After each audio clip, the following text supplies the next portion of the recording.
My name is Shane, I'm from Kilrush. I am a wheelchair user and I cannot get around the town as much as I'd like to, you know.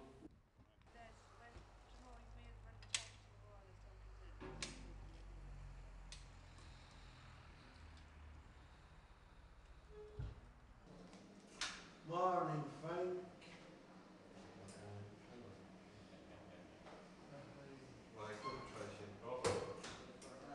For starters, I have a mobile phone and it's Vodafone, and I have a bill to pay there. Now I can't get into the shop to pay. Vodafone should be making their shop wheelchair accessible, because I have now the option of getting an upgrade for my phone, but yet my mother would have to go into the shop and see what phones are available for me, because I have a touchscreen phone, and how can I go in and discuss my business? The phones have to be brought out to me. I have to do my business in the middle of the street. You can't even get into the bank machine here in the town because it's too high. I remember going out one night here with some of the lads from Kappa, where I'm living. It's just outside Kilrush there, and I had to give one of the lads my bank card and give him my PIN number to get in to get my money out. I like to be part of socialising and being in the community, yet I can't do that. I've seen the traffic warden look at me inside my van, and he's been about to book me, only for I've said to him, look at the sign on the back of my van. Like, they're there for a reason, and why not find them if they're going into these parking spots, like?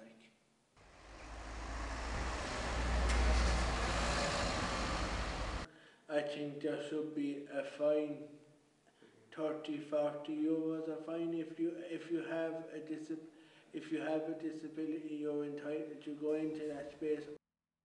It's a common problem down in Super Value, and I actually saw a woman one day. Now I was in the van, I actually saw a woman one day, and she was taking out her shopping to her car, and she was kind of an elderly woman, and she fell on the ground, and there was no one around to help her, and she was trying to get around her boot, and there was a car stuck in the spot next to me, and she couldn't get in to open up the boot. It's really shocking, these towns are forgotten about, and even if I was going for a job now or anything like that, the place mightn't be even wheelchair friendly.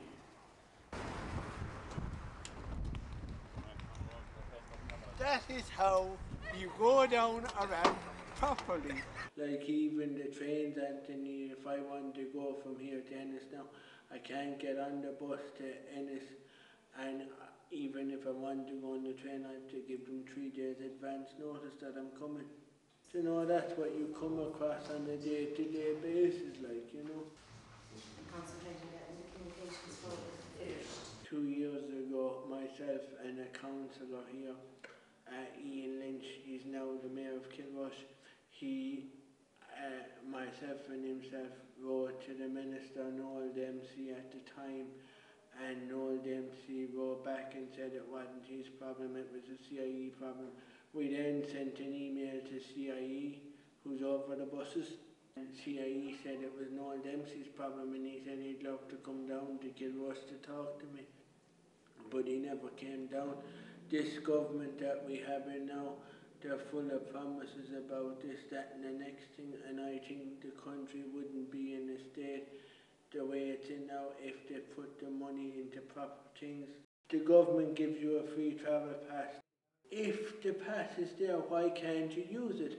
You can't use it for the simple reason is there are steps on the bus, so when I turn up to the bus in the chair, the driver's going to say, sorry, I can't take you. When are people going to reel up and realise that people like myself are trying to get out and about and be independent and stuff like that, and yet we still can't? It's going back to nearly 30 years ago when people like myself were put in homes and we were forgotten about. We should be able to get out there and be able to live our lives independently.